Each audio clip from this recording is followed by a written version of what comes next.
I'm down here at CrossFit South Boise with Jared. We've been talking about some of the things that he sees with some of his athletes working down here in his CrossFit gym. And one of the things we've been talking about is people having a difficult time with getting a bar overhead to be able to stack the weight on top of their body. Whether that's with the overhead press, the snatch, or any other overhead lift. So some of the things we've been talking about going over are some mobility things to address the shoulder's ability to be able to stack overhead. So one of the things you see is people have a little bit of shoulder internal rotation tightness, and that affects your ability to be able to load the bar even from the starting position or from the transition position to the pull, and then also be able to hold that bar overhead. It pulls you out of a bad posture and affects what the shoulders do. Can't stack the weight, can't hold that weight over your head.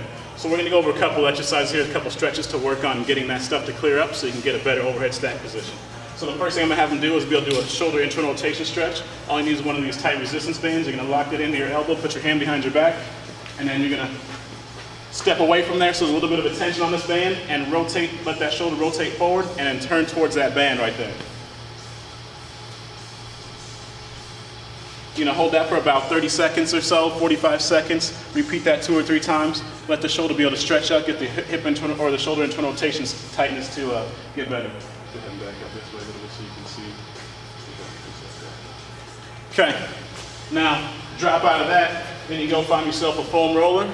He's going to drop down on the lat on that foam roller there, and you're going to work on the lats and the muscles on the outside board of your shoulder blade.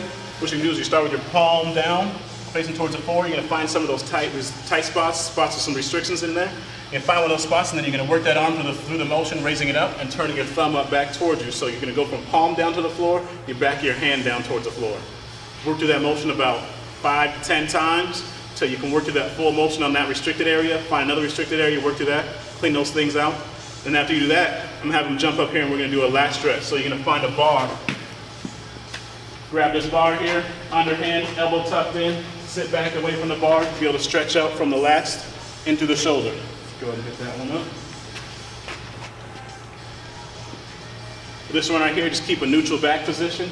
Be able to keep the elbow tucked in. You should feel that stretch into the shoulder. This locks the shoulder in. Be able to stretch into the lats, into the arm. Be able to get this stretch done 2 or 3 times, about 30 to 45 seconds. That should clear up part of the shoulder restrictions, allow you to get underneath that bar and get the bar in a good stack position while you're lifting.